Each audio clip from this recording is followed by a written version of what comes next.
here are the 4 things you actually need when it comes to getting fitter, healthier, and happier. So if we look at what most people try, is they either take some kind of all or nothing approach, or they're looking at all the wrong things. Like typically when someone says, I'm going to get fit, I'm going to get healthier, one of the first things that most people have done in the past is to join a gym, to look at the exercise aspect of getting healthier and fitter straight away without looking at other key aspects. So I want to talk about those key aspects that people overlook, that people forget about actually addressing. And those 4 things are fun, accountability, expert guidance, and goal setting. So the fun element is usually something that is missing when people are trying to get fitter, healthy, and happier, because they think that in order to do so, it all has to be some kind of punishment, which is the wrong way to go about it, I think, in terms of it should be, not should, well, I don't like using the word should, but I think it can be something that is fun to get fitter and healthier. And also I find that it's a lot more sustainable if you find something that you can do in the realms of exercise and moving the body that you find fun, because that is more engaging. That is something that you are more enthusiastic about, rather than something that you see as a chore and therefore you don't look forward to, and you talk yourself out of, aka something like joining the gym that most people don't actually like. The gym environment, the people that you have to go and see and work out with and all that kind of stuff. And, you know, there are 1,000,001 other things that you could be doing to get fitter and healthier and happier than just join a gym. So that is the first thing I think is missing from a lot of people's approaches when it comes to improving their health and fitness.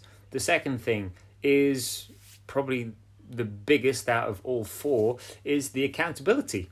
Again, if we use the example of going to the gym, most people join the gym and they go by themselves, and you are left to your own devices. You have an induction of some sort, and then you're left to your own devices. Like you've been given a program to follow by the PT probably at the gym, and then unless you have some kind of PT regularly, what happens is you're left to work it all out yourself. You're left to follow the program and push yourself and all that kind of good stuff. So it's a lot to do with the accountability being lacking, there not being enough accountability in order to push you to become fitter, healthier, and happier in the long run. Okay, we can all do it for a week or so, but I'm talking about sustainable results where you can be fitter and actually change your life and your lifestyle by being held accountable. So this is the second thing that most people are missing, because we're in a day and age where everyone has the information that they need at their fingertips. So the problem isn't that people don't know what to do, it's the fact that they don't do it. And that comes from having accountability, or being accountable to what you said you were going to do. Because if you are, then you're going to be far more likely, it's going to be more of an inevitability that you actually see it through as to what you said you were doing, as opposed to when you don't have accountability and the only person you have to answer to is yourself, in which case it's always so much easier to say, I'm just going to sack it off today, or the weather's not right, or whatever, which isn't potentially applicable right now because everything's online. However, in the long run, accountability is massive, and it's what makes the difference. Excuse me. It's what makes the difference when it comes to whether you get long-term results or not.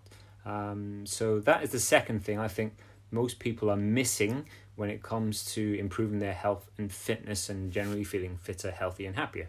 The third thing is having the expert guidance. So again, talking about the gym and people using the gym, there's no expert guidance in terms of you're generally in the hands of a PT at best and in a gym, and they're not always there to help in terms of helping you to save time, money, and effort by helping you to do the right things, by holding your hand and giving you the little steps to do that will take you closer to, where you want to be, how you want to feel.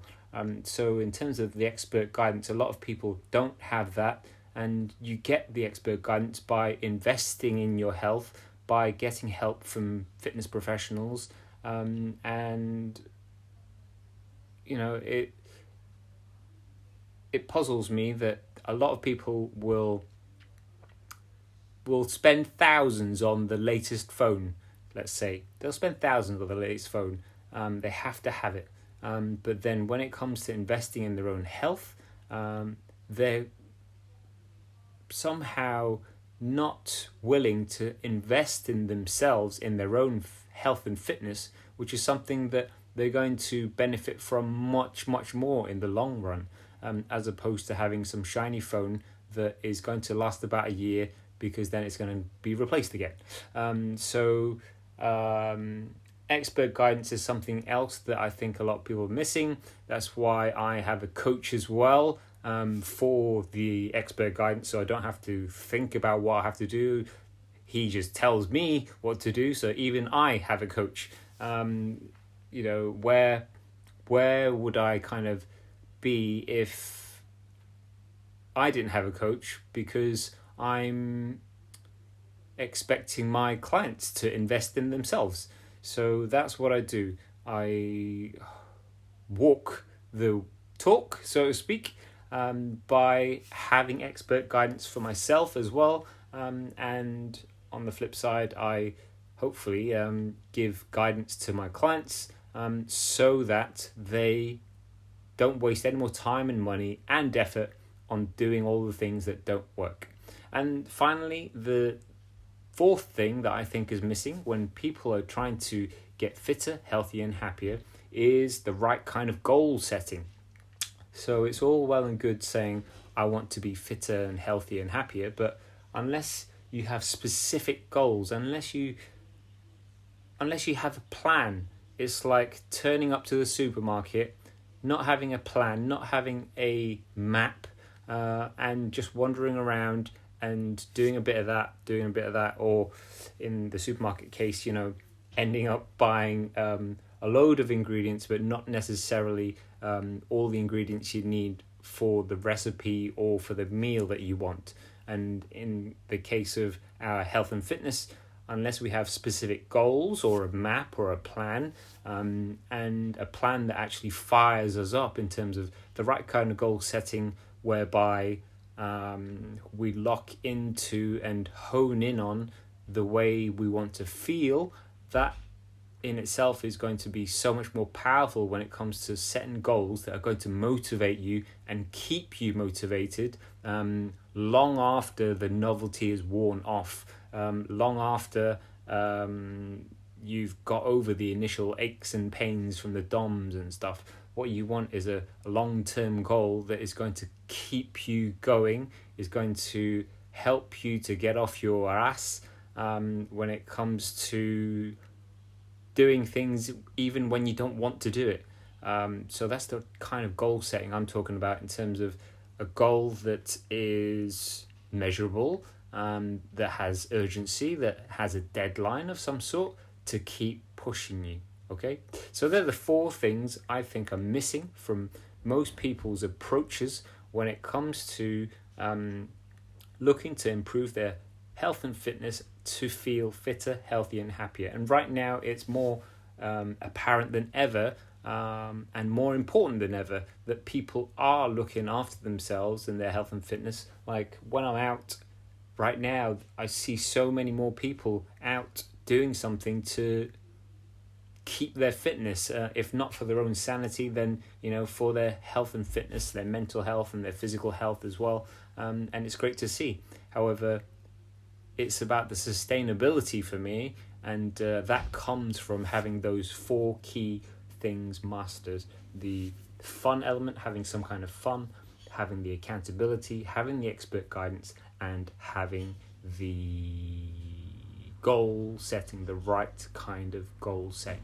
Okay, so if that was of help to you, if this episode was something that resonated with you, then drop a comment below this video for me. If you haven't already, then subscribe to the podcast. And I hope you're doing well wherever you are at this time of the outbreak.